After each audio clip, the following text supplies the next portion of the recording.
Nurul Khalid mau memberikan kasih nyata tentang pengimbasan modul 4 modul 1 sampai 4. Semoga kita ikuti bersama-sama, semoga bermanfaat untuk kita, untuk anak-anak kita. Terima kasih. Assalamualaikum warahmatullahi wabarakatuh.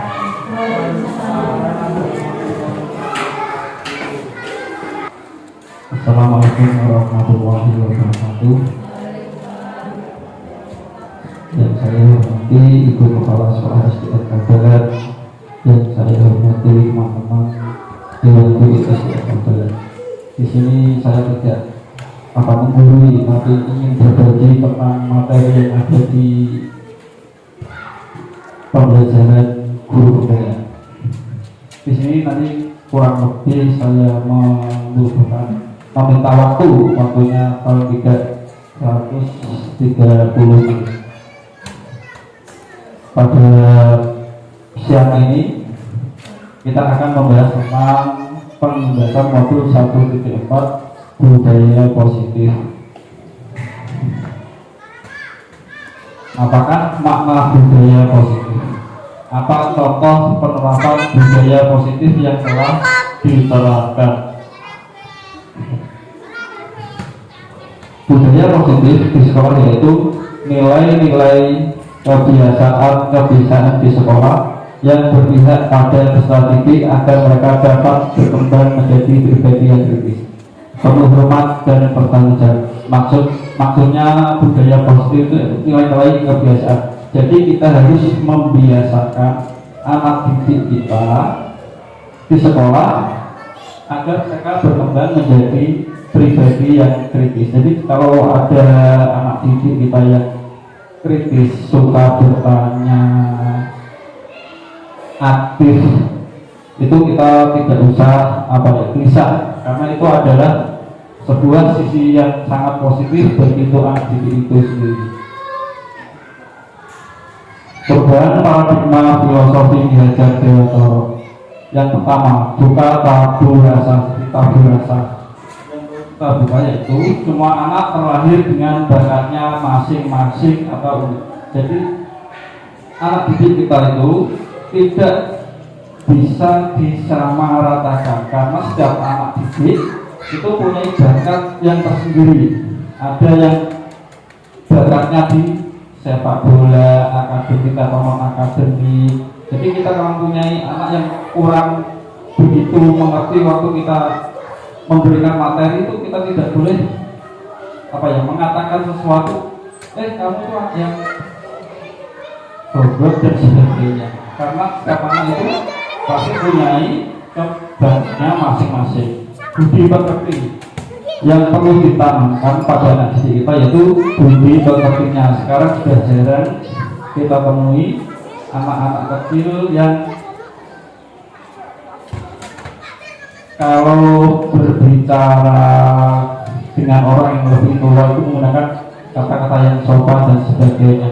Dan kalau bisa kita menanamkan anak itu setiap melakukan apapun, contoh meminta tolong harus diucapkan, minta tolong aja, jangan sampai kata-katanya itu yang tidak bagus. Guru ibarat petani, anak ibarat jagung. Di sini kita memproses anak itu diibaratkan guru sebagai petani, anak ibarat biji jagung.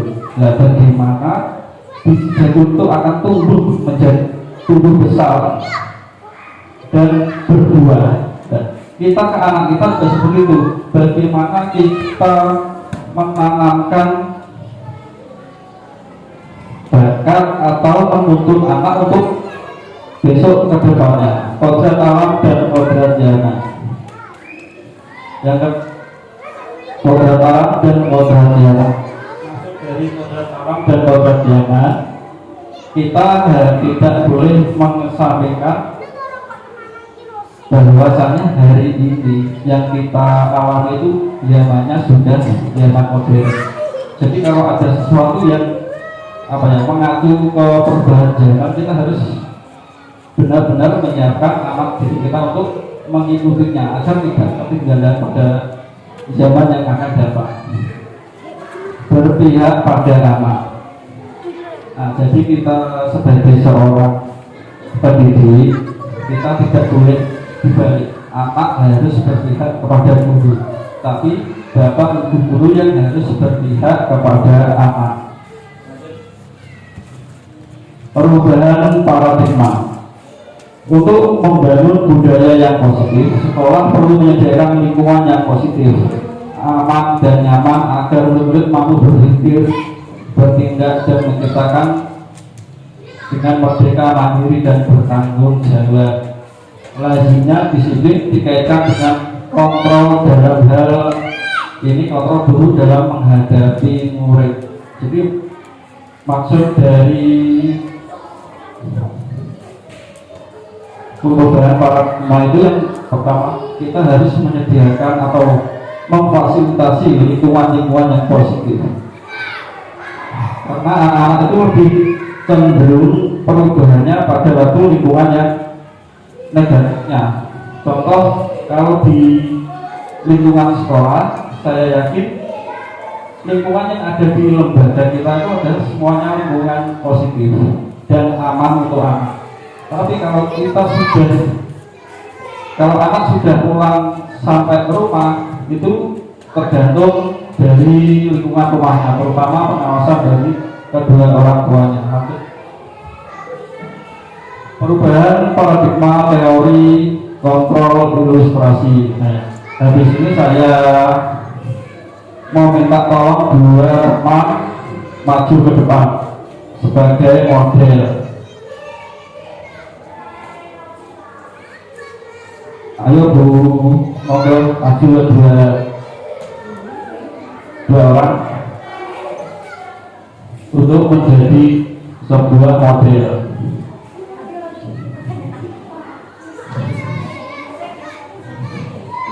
Nanti dulu ya, dua orang menjadi model.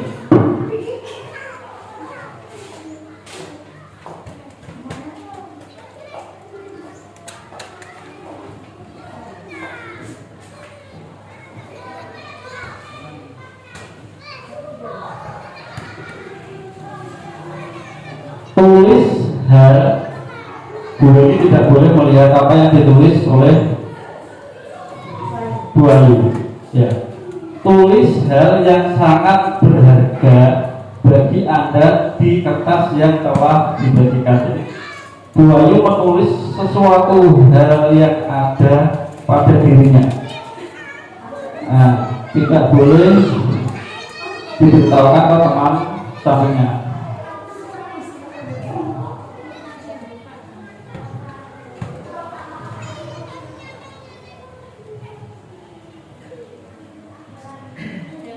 Kalau sudah, lipatlah kertas yang ada di tulisan lalu genggam erat-erat di tangan. Kiri Bu. Nah, teman yang satu akan mencoba merayu. Nah, intinya Bu Heri itu merayu Bu Ayu. Apakah yang ada di dalam genggaman Bu Ayu? Bolehkah Bu Ayu mengetahui tulisan yang ada di dalam itu? Bagaimana caranya agar Bu Ayu memberitahu apa yang ditulis di genggamannya ini? Ya. Bagaimana cara merayunya?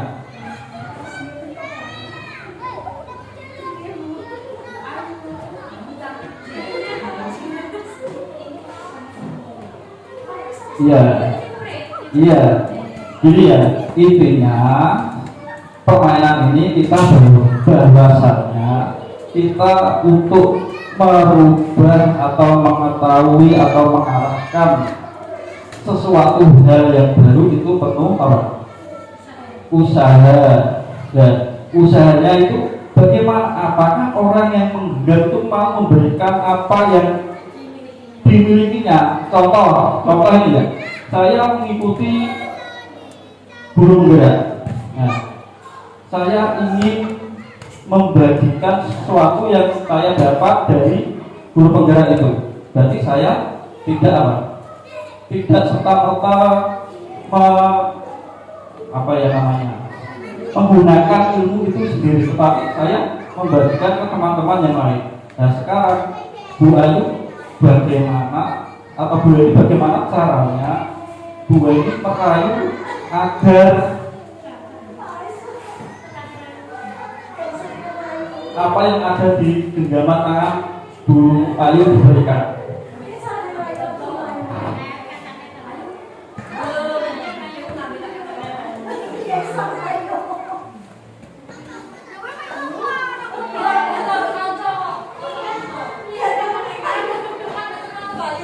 Bu Ayu, boleh nggak saya tahu? Saya kok ingin tahu sekali apa yang ada di genggaman tangan Bu Ayu itu.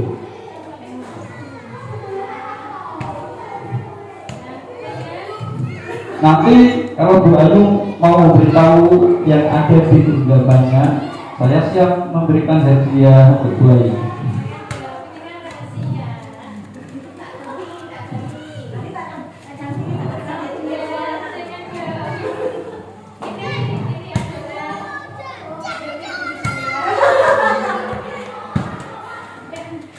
Jangan dong Pak, ini kan jangan dong Bu, ini kan isi hati saya. Nanti saya kan malu kalau semua orang tahu.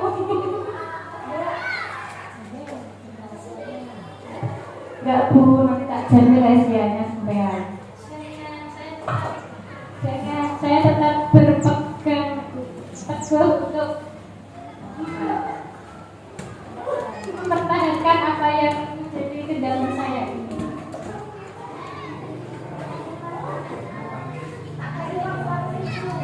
Nanti tak ganti, tak kasih uang 100.000.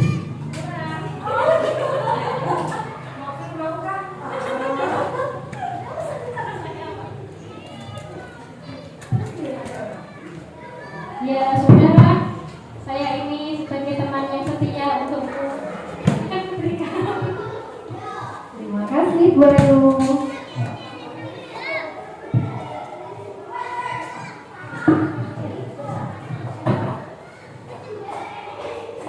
Dari situ kita telah belajar tentang paradigma teori kontrol.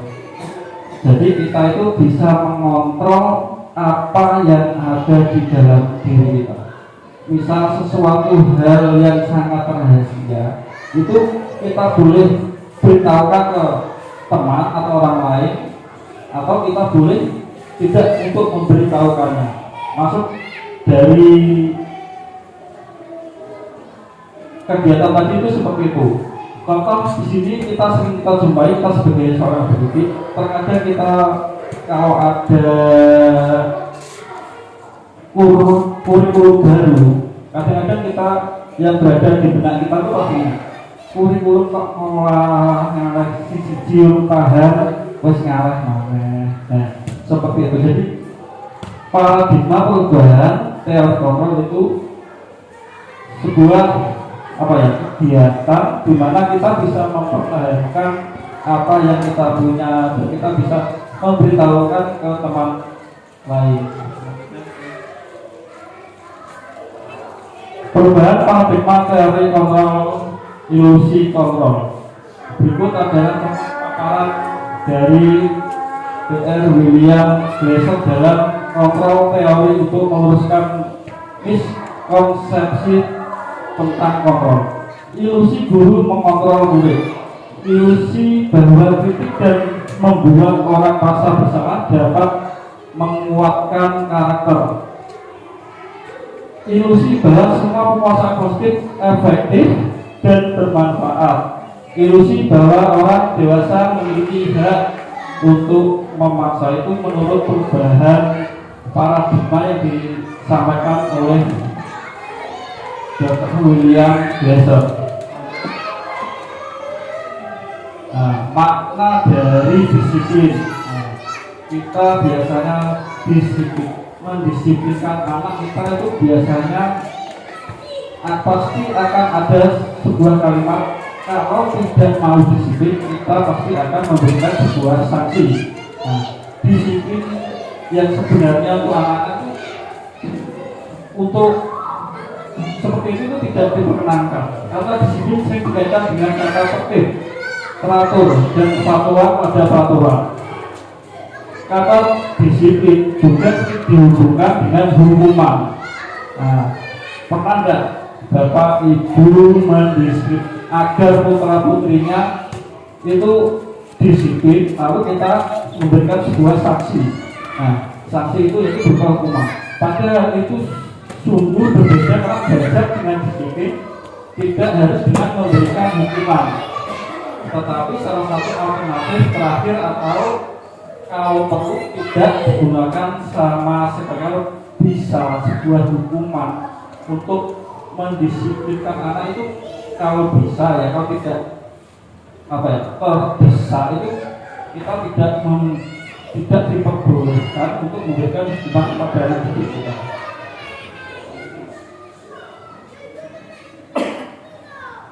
Diajar Binator menyatakan bahwa untuk mencapai kemerdekaan atau dalam konteks pendidikan kita saat ini dan untuk menciptakan murid yang merdeka, syarat utamanya adalah harus ada disiplin yang kuat. Disiplin yang dimaksud adalah disiplin diri yang memiliki motivasi internal. Jika kita tidak memiliki motivasi internal, maka kita memerlukan pihak lain untuk mendisiplinkan. Jadi agar anak itu mempunyai kedisiplinan atau kita sebagai seorang pendidik mempunyai disiplin yang baik, berarti harus dimulai dari dirinya sendiri.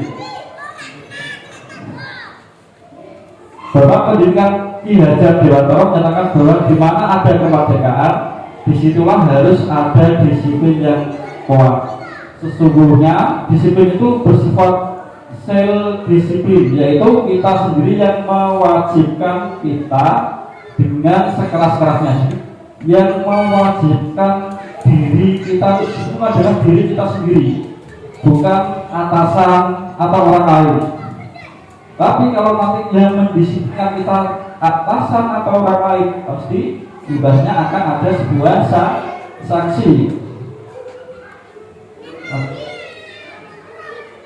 Nilai kebijakan universal. Nilai-nilai kebijakan adalah sifat-sifat positif pada manusia yang merupakan tujuan mulia yang ingin dicapai setiap individu. Nilai tersebut bersifat universal, lintas bahasa, suku, bangsa, agama maupun latar belakang. Setiap perilaku perbuatan memiliki suatu tujuan. Jadi apapun yang kita lakukan atau apapun yang kita perbuat pasti ada tujuannya. Dengan mengaitkan nilai-nilai kebajikan yang diyakini seseorang, maka motivasi intrinsiknya akan terbangun sehingga menggerakkan motivasi dari dalam untuk dapat mencapai tujuan mulia yang diinginkan. Dan terakhir, nilai-nilai kebajikan yang ingin dicapai oleh setiap anak Indonesia kita kenal dengan profil pelajar Pancasila. Teori motivasi perilaku. Di situ ada motivasi eksternal, motivasi internal, tujuan disiplin positif. Untuk menghindari ketidaknyamanan atau hukuman, apa yang terjadi apabila saya tidak melakukannya? Menurut Bapak Ibu apa? Apa yang terjadi apabila saya tidak melakukan? Untuk menghindari hukuman yang akan kita terima.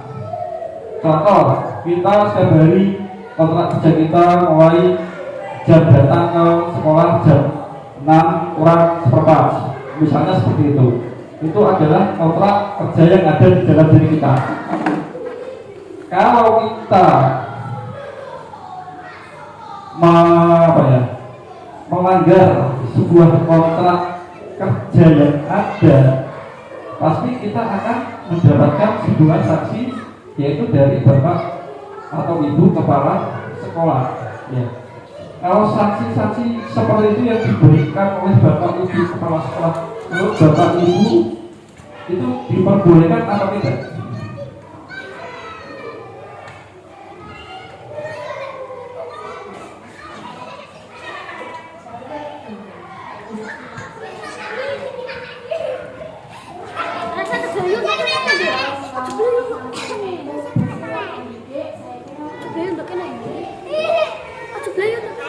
Ya, betul.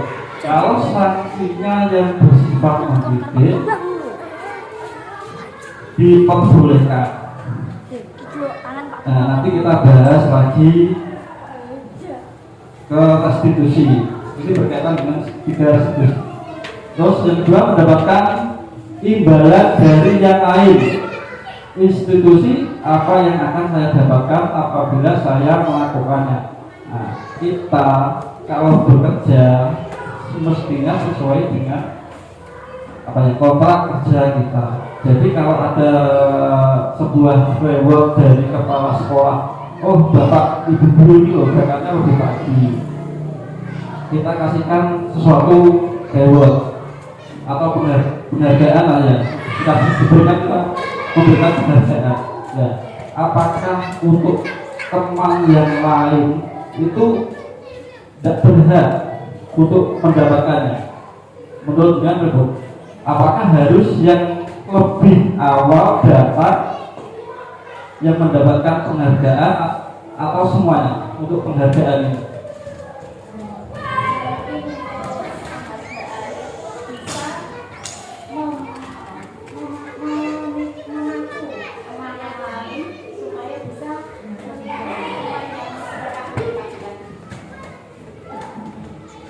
Penghargaan dapat memacu teman yang lain untuk berangkat lebih awal.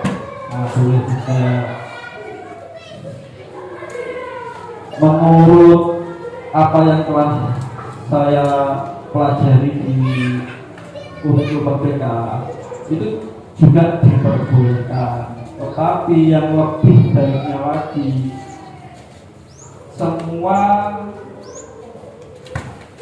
ini misal terkait dengan keberangkatan bapak ibu guru ya, semua wajib mendapatkan penghargaan, bukan hanya yang datang lebih awal.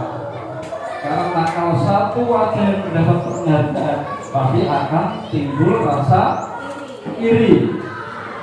Yang dapat satu, yang tidak dapat banyak, pasti akan membentuk suatu kelompok-kelompok.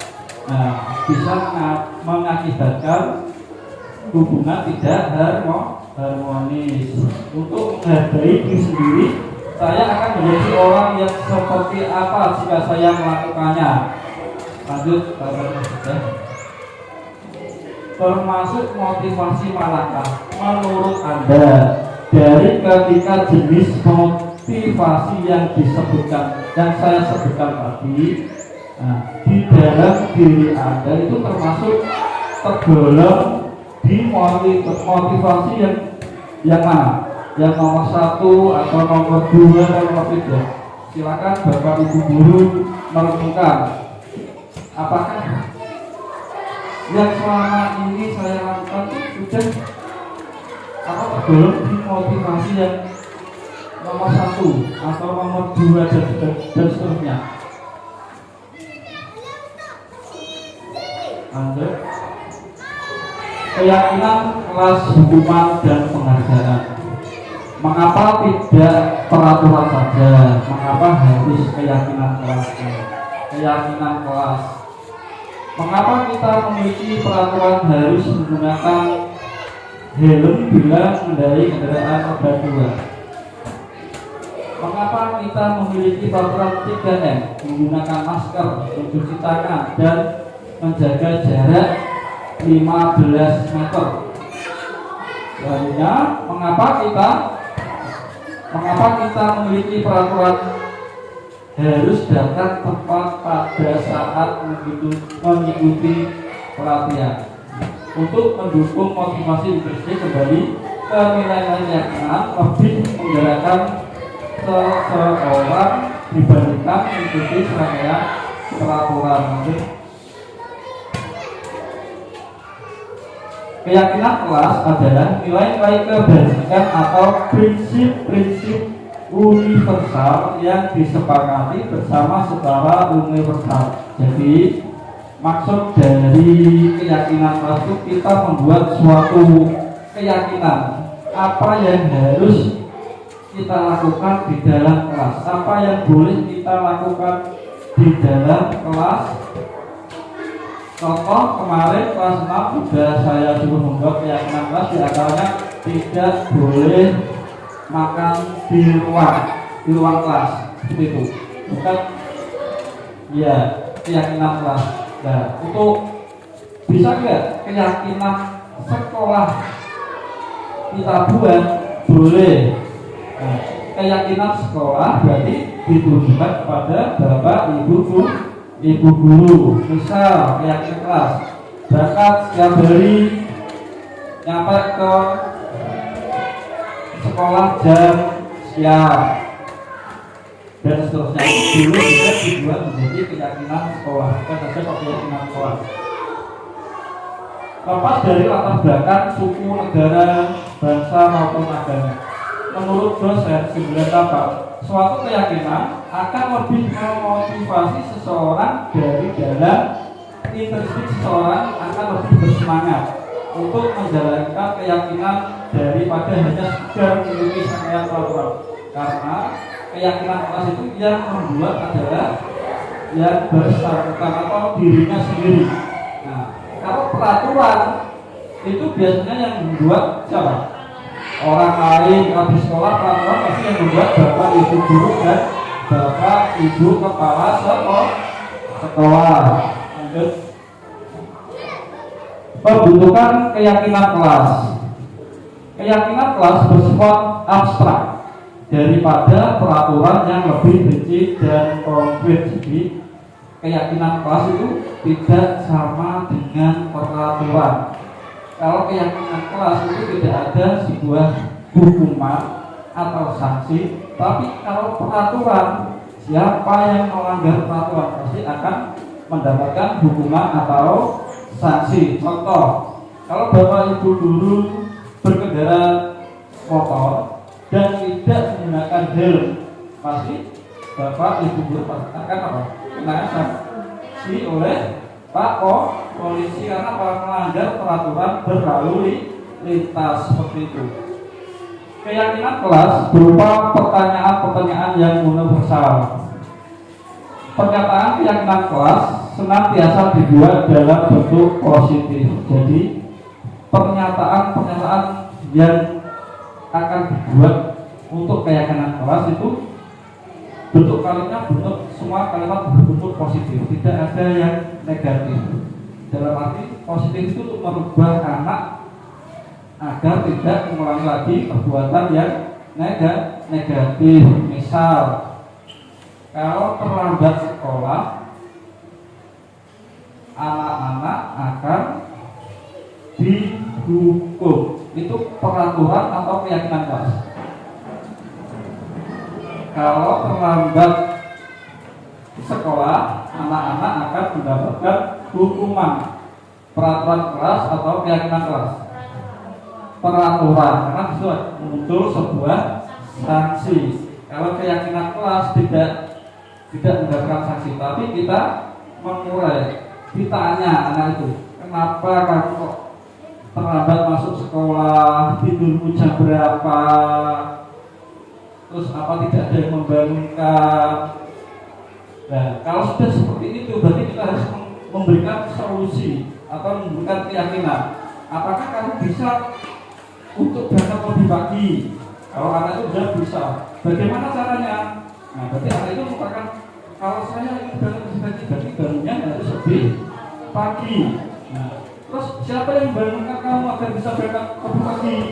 Bisa orang tua, bisa nenek, itu keluarga yang ada di keluarga seperti itu. Keyakinan kelas hendaknya tidak terlalu banyak sehingga mudah diingat dan dipahami anak. Selanjutnya, Warga kelas sebaiknya ikut berkontribusi dalam membuat kegiatan kelas lewat curah pendapat. Nah, jadi semuanya dilibatkan untuk mengutarakan pendapatnya. Bersedia meninjau kembali kegiatan kelas dari waktu ke waktu. Lanjut Pak. Nah, seperti ini contoh membuat keyakinan kelas. Apa yang ada di dalam pikiran anak-anak disuruh menulis, nanti kita rangkum bersama-sama, kita sepakati dengan anak-anak. Ini adalah kegiatan penyusunan keyakinan kelas. Lanjut. Didukung oleh penghargaan. Alif Kor mengemukakan baik penghargaan maupun hukuman adalah cara-cara mengontrol perilaku. Jadi setiap orang tuh pasti punya punya gagasan atau itu yang berbeda. Seseorang yang menghancurkan potensi untuk pembelajaran yang sesungguhnya. Selanjutnya,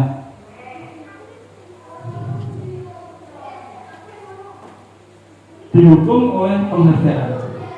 Pengaruh jangka pendek dan jangka menengah.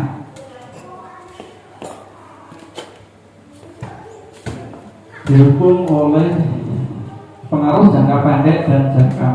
Terkadang kita itu tidak menyadari ya, kalau kita menghukum anak didik kita, bahwa pada saat kita melakukan hukuman, anak didik kita itu akan apa?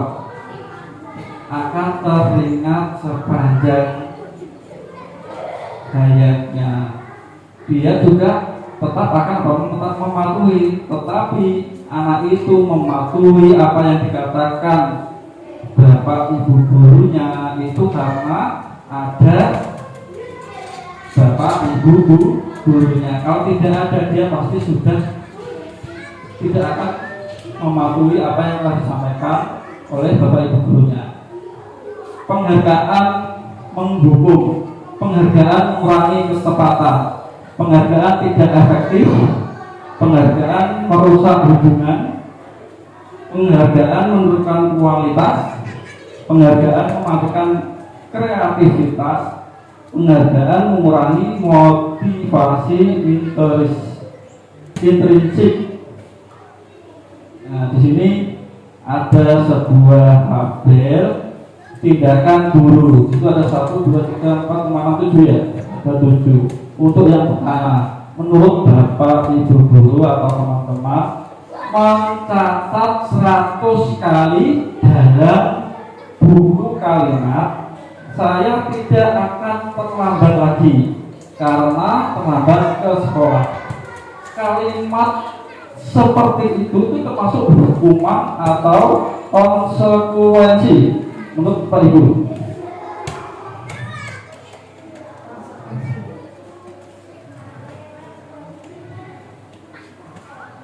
Mencatat 100 kali di dalam buku kalimat, saya tidak akan terlambat lagi. Nah, karena terlambat ke sekolah, seperti itu sebuah hukuman atau konsekuensi. Coba teman-teman pikirkan. Untuk yang kedua, lari mengelilingi basket 2 kali karena terlambat hadir di sekolah. Yang ketiga, murid diminta untuk push up 25 kali karena tidak menggunakan masker ke sekolah.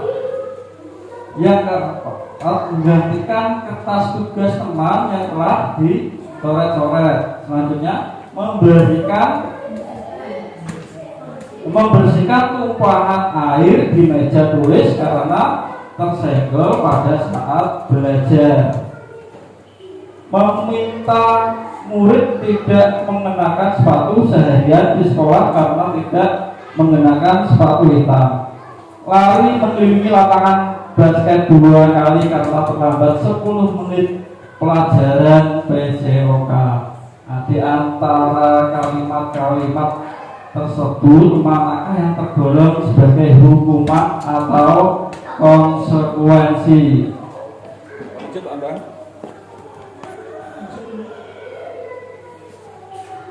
Nah, di situ mencatat 100 kali di dalam buku kalimat itu termasuk apa? Sebuah hukuman, karena di dalam keyakinan keras itu tidak tercantumkan. Lari mengelilingi lapangan basket 2 kali karena terlambat hadir di sekolah. Tadi sudah saya berikan contoh, kalau ada anak yang terlambat masuk, itu kita tidak boleh langsung memberikan sanksi atau hukuman, tetapi kita tanya dulu kenapa, sebabnya apa kok sampai berangkat sekolah terlambat dan sebagainya. Terus murid diminta untuk push up 15 kali karena tidak menggunakan masker ke sekolah, itu juga termasuk hukuman. Menggantikan kertas tugas teman yang telah dicoret-coret, nah itu adalah konsekuensi. Konsekuensi itu adalah sebuah kesepakatan yang sudah kita sepakati bersama, yaitu membersihkan tumpahan air di meja tulis karena tersenggol pada saat belajar. Murid disuruh mengenakan sepatu seharian di sekolah karena tidak mengenakan sepatu hitam. Lari mengelilingi lapangan basket 2 kali karena terlambat 10 menit untuk pelajaran bait yoga. Itu adalah contoh tindakan atau kalimat yang tergolong hukuman atau konsekuensi. Lanjut, kebutuhan dasar manusia bertahan hidup. Setiap manusia itu pasti mempunyai kebutuhan untuk bertahan hidup. Tidak ada manusia yang tidak membutuhkan untuk bertahan hidup, merasa diterima. Nah, kita sebagai seorang makhluk sosial itu di dalam diri kita itu pasti tumbuh atau apa ya, timbul untuk rasa diterima dengan lingkungan, kebebasan atau freedom, kesenangan, dan yang terakhir adalah penguasaan atau power.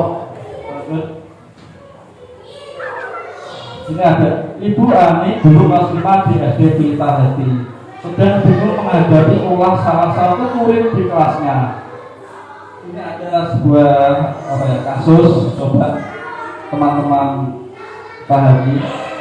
Agus, beberapa anak telah datang dan mengeluhkan Agus yang seringkali meminta bekal makanan siang mereka dengan paksa.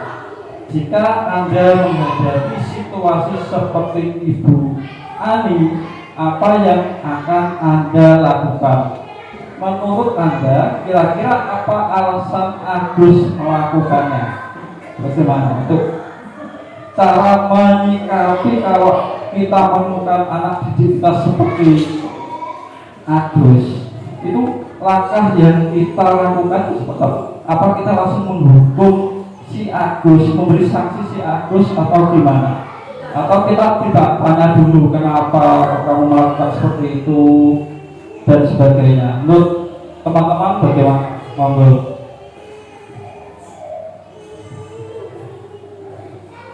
Ya, yang pertama kita pendekatan dulu dengan si Agus. Ditanya dulu kenapa kok sampai di sekolah itu sampai meminta bekal makan temannya. Apakah karena belum sarapan atau memang karena porsinya makan banyak? Jadi jangan langsung menghukum si anak, karena kita harus tahu dulu faktornya bagaimana. Kalau misal alasannya itu karena memang belum makan, ya nggak apa-apa lah, kita berarti ada tugas baru, yaitu memberi pengertian kepada temannya bahwa si Agus itu kasihan nak, dia belum makan. Kita memberi ya, masa kita berarti harus setiap hari. Berarti kalau setiap hari, berarti memang tidak karena kelaparan, mungkin karena makannya banyak, atau bisa uang jajannya kurang, juga bisa. Jadi bisa melalui pendekatan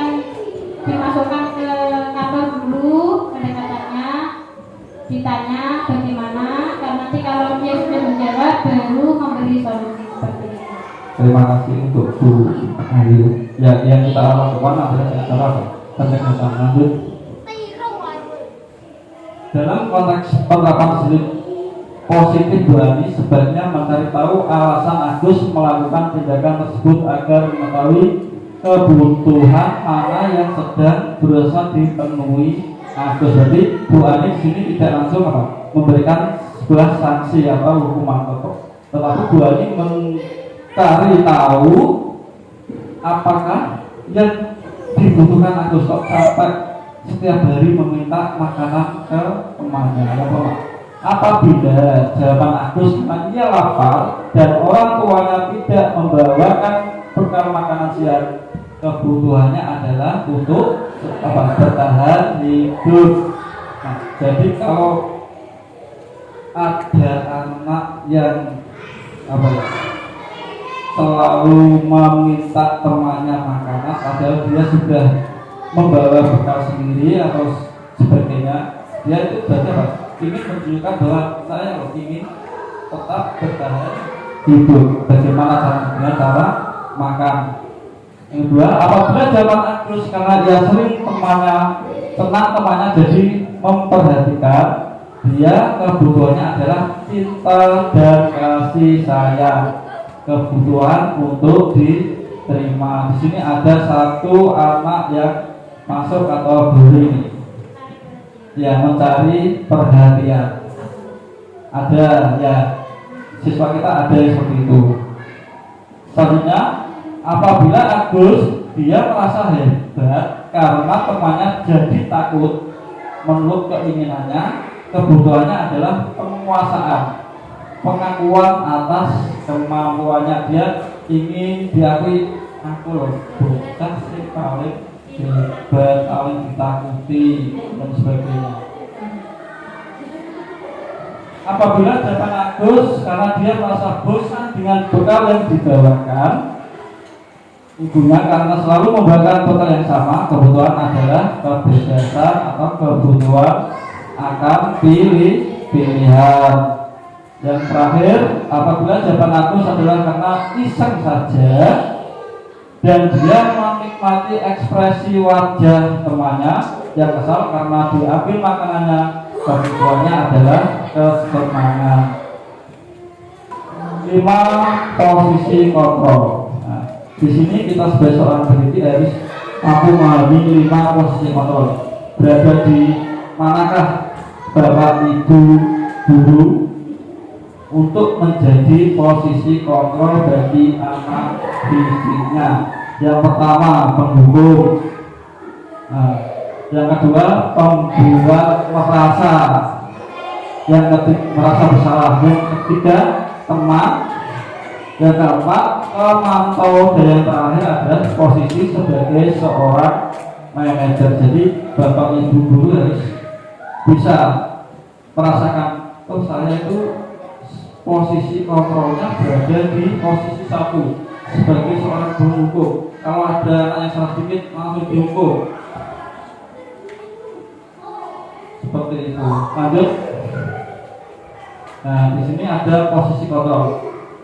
Motivasi. Guru berbuat, menghardik, menunjuk-nunjuk, menyakiti, menyindir. Ini adalah hukuman ya, menghindari hukuman. Perbuatan orang merasa bersalah, berceramah dan mengatakan seharusnya Bapak kecewa. Guru berkata, kalau aku tidak melakukannya, awas ya, rasakan. Nah, kata-kata seperti ini adalah sebuah kata-kata sebuah ancaman atau hukuman untuk menghukum seorang anak. Memberontak, menyalahkan orang lain, berbohong.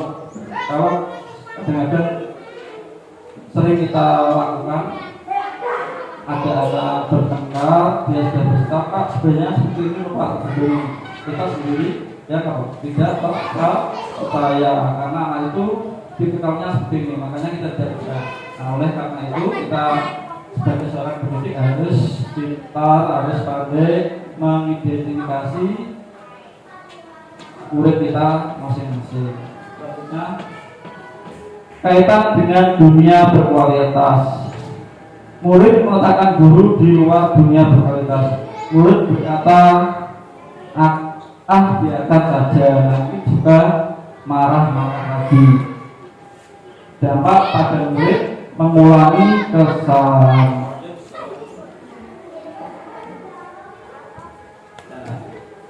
Di sini nanti ada sebuah video. Video itu posisi 5 kontrol tadi. Yang pertama yaitu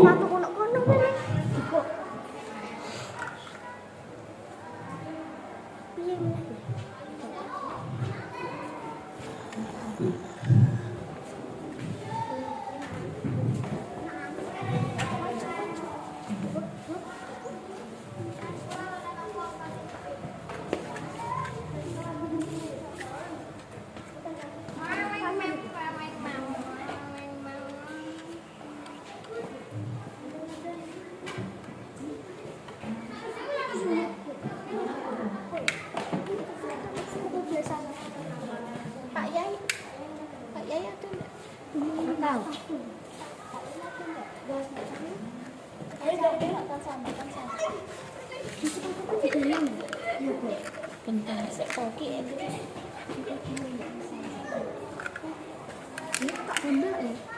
nggak ada sepatu di sini di sana.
Dan ini adalah contoh guru sebagai penghukum terhadap anak didiknya atau peserta didiknya.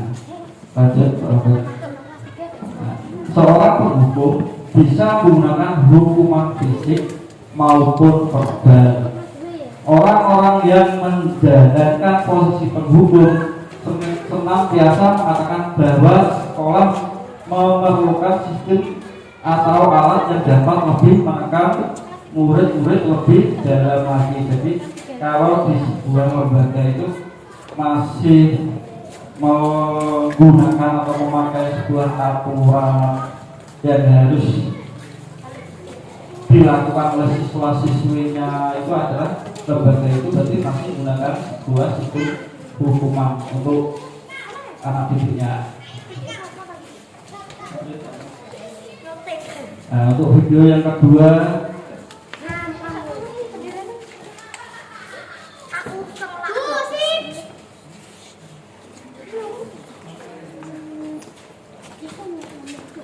posisi pembuat merasa bersalah.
Nah, barusan Bapak Ibu telah melihat video tentang apa?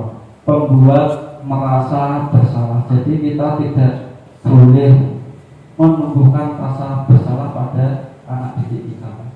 Biasanya guru akan berusaha lebih lembut. Pembuat rasa bersalah akan menggunakan keheningan yang membuat orang lain merasa tidak nyaman, bersalah atau rendah diri. Kata-kata yang keluar dengan lembut akan seperti ibu sangat kecewa sekali dengan kamu. Jadi kata-kata kecewa itu bisa apa ya, menumbuhkan rasa selalu bersalah kepada diri anak didik kita. Posisi guru sebagai teman.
Nah, guru pada posisi teman tidak akan menyakiti murid, namun akan tetap berusaha mengontrol murid melalui persuasi.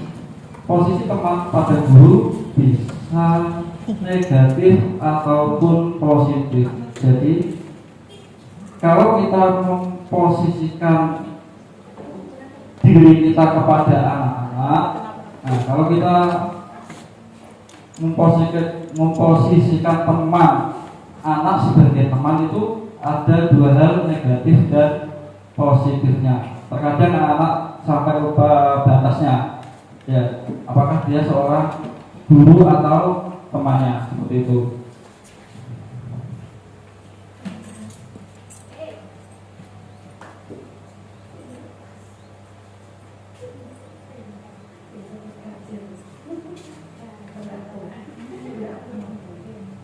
Posisi pemantau atau monitor.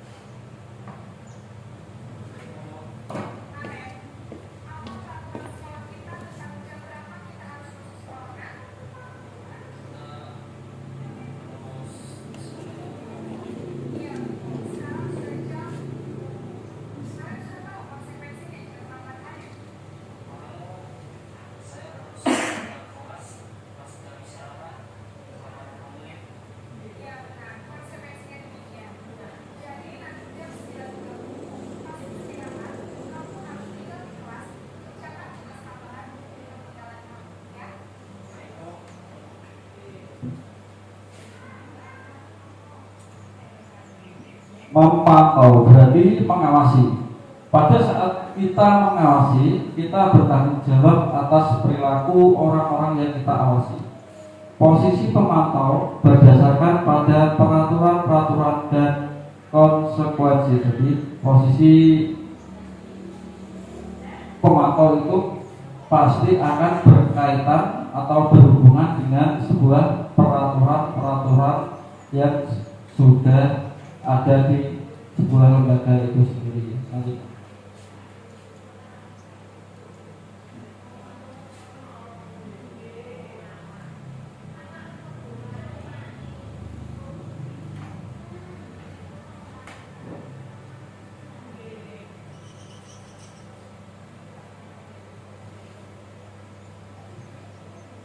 Posisi yang kelima yaitu posisi sebagai seorang manajer, guru sebagai seorang manajer.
Nah, jadi untuk yang kelima yaitu posisi guru sebagai manajer. Menurut teman-teman, dari 5 posisi tadi yang cocok untuk kita terapkan ke anak didik kita itu yang sebagai pendukung atau sebagai manajer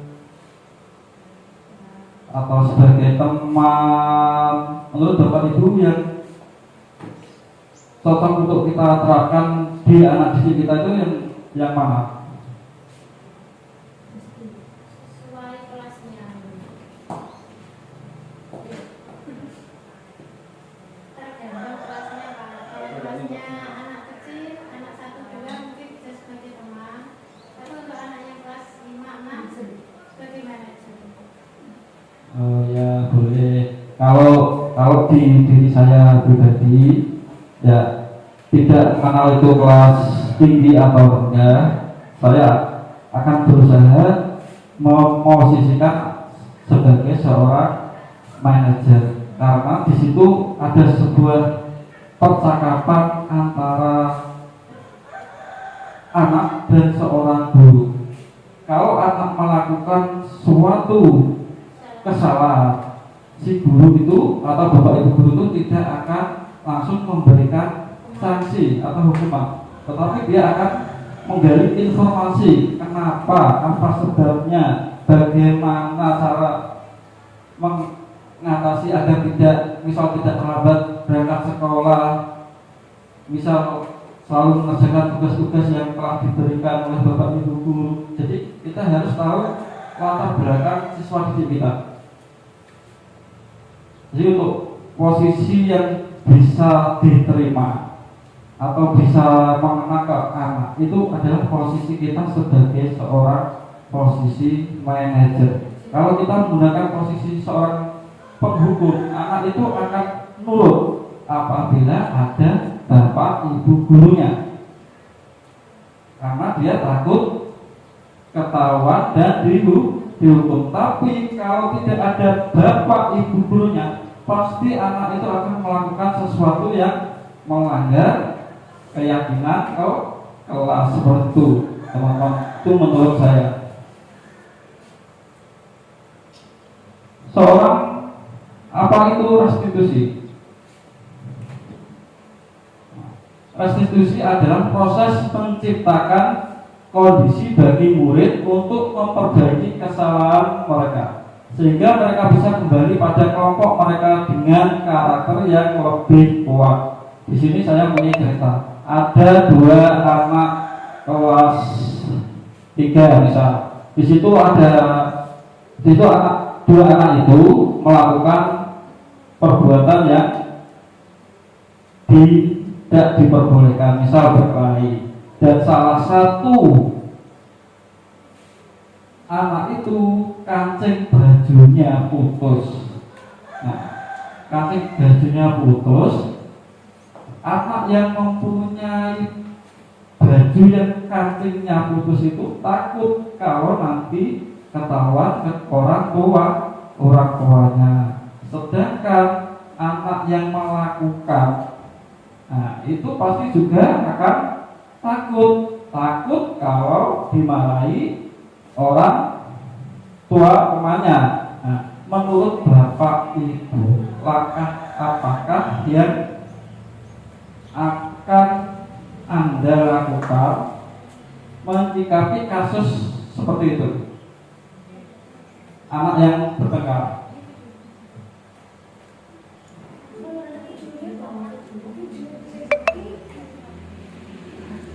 Kalau kita menemui anak yang bertengkar seperti itu, misal ada salah satu barang berharganya rusak.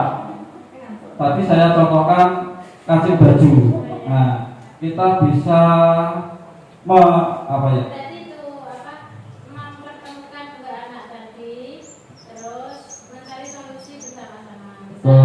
Misal kalau memang ada benang di sekolah bisa latihan menjahitkan baju kancing bajunya tadi, sehingga anak yang punya kancing bajunya tadi kancingnya bisa kembali seperti semula. Betul. Dan jangan lupa untuk memberikan pengertian bahwa memang harus minta maaf karena memang salah. Nah, jadi kita kalau seperti itu kita berperan seperti apa? Sebagai seorang manajer, kita tidak langsung menghukum anak yang melakukan sebuah kesalahan. 9 ciri-ciri restitusi, bukan untuk menebus kesalahan, namun untuk belajar dari kesalahan. Nah, kalau ada anak yang melakukan kesalahan, itu kita tidak boleh langsung memberikan sebuah hukuman, tetapi yang kita lakukan menanamkan sebuah pembelajaran, belajar untuk tidak mengulangi sebuah kesalahan lagi, memperbaiki hubungan. Tawaran bukan paksaan. Restitusi menuntut untuk melihat ke dalam diri. Dan restitusi mencari kebutuhan dasar yang mendasari tindakan restitusi, memperbaiki diri. Karakter bukan tindakan. Yang selanjutnya solusi, dan yang terakhir adalah berbuat salah pada kelompoknya. Seperti ini bentuk segitiga restitusi. Validasi kebutuhan, apakah kebutuhan anak didik kita? Kamu tentu punya alasan mengapa melakukan itu. Adakah cara yang lebih efektif untuk mendapatkan yang kamu butuhkan? Menstabilkan identitas, menanyakan keyakinan. Nah, ini adalah bentuk atau diagram segitiga restitusi. Tahapan restitusi menstabilkan identitas. Yang pertama, berbuat salah itu tidak apa-apa. Maksudnya berbuat salah itu tidak apa-apa. Semua orang, bahkan orang dewasa itu pasti pernah melakukan perbuatan atau perbuatan salah. Yang lebih baik lagi kalau kita sudah melakukan sebuah kesalahan tapi kita tidak mengulanginya lagi, itu adalah sebuah perubahan. Jangan sampai kita sudah melakukan suatu kesalahan, sudah tahu itu kurang baik, kita lakukan lagi nanti menjadi kebiasaan yang buruk. Tidak ada manusia yang sempurna. Saya juga pernah melakukan kesalahan itu. Kita bisa menyelesaikan ini. Bapak atau ibu tidak tertarik mencari siapa yang salah, tapi bapak ibu ingin mencari solusi dari permasalahan ini. Jadi setiap ada masalah kita tidak diperbolehkan atau tidak diajarkan untuk mencari siapa yang salah, tapi mencari solusi agar kesalahan-kesalahan yang telah dilakukan tidak terulang. Kamu berhak merasa begitu. Apakah kamu sedang menjadi teman yang baik buat dirimu sendiri? Nah, yang bisa merasakan adalah dirinya sendiri. Apakah yang saya lakukan itu sudah baik atau belum? Kalau belum, berarti kita perlu memperbaikinya. Selanjutnya, tahapan restitusi validasi tindakan yang salah. Padahal kamu bisa melakukan yang lebih buruk dari ini.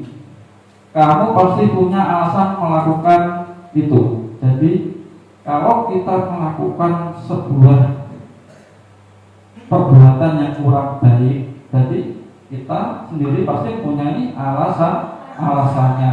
Nah, alasan itu belum tentu buat kita itu jelek, buat orang lain bahkan baik. Jadi yang tahu tentang baik buruknya itu adalah siapa? Diri kita sendiri.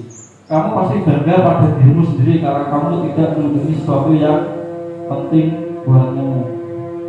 Yang terakhir, kamu boleh mempertahankan sikap itu, tapi kamu harus menambahkan sikap yang baru.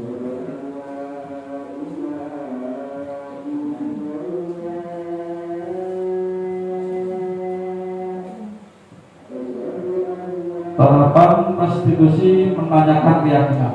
Apa yang kita percaya sebagai kelas atau keluarga? Apa nilai umum yang telah kita sepakati?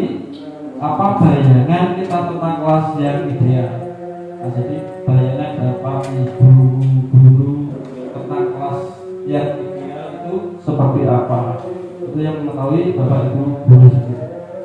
Kamu mau jadi orang yang seperti apa?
Jadi budaya positif sekolah adalah perwujudan dari nilai-nilai atau keyakinan universal yang disepakati dan diterapkan di sekolah yang melibatkan semua elemen sekolah.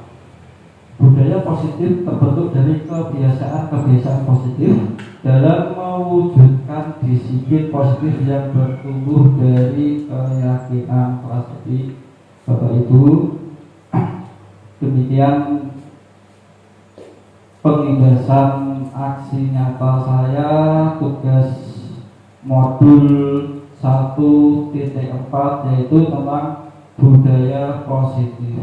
Di sini saya selaku CGP angkatan 9 mengucapkan terima kasih banyak kepada Bapak atau Ibu Kepala Sekolah SDN Kabalan dan Bapak Ibu Guru SDN Kabalan yang telah mengikuti kegiatan saya yaitu tentang aksi nyata 1.4.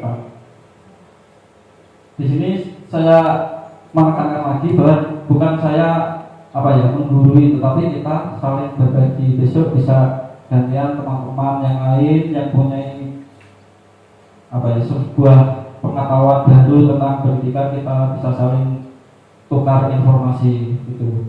Demikian paparan atau pengindasan dari saya akhiri. Assalamualaikum warahmatullahi wabarakatuh. Demikian aksi nyata dari Pak Nur Baik. Semoga ilmu yang kita peroleh hari ini bisa bermanfaat bagi kita. Amin. Jadi untuk teman-teman yang mau mengikuti jejak Pak Nur, monggo. Saya mendukung dan saya sangat senang kalau mau mengikuti CGP untuk berikutnya. Terima kasih. Assalamualaikum warahmatullahi wabarakatuh. Waalaikumsalam warahmatullahi wabarakatuh.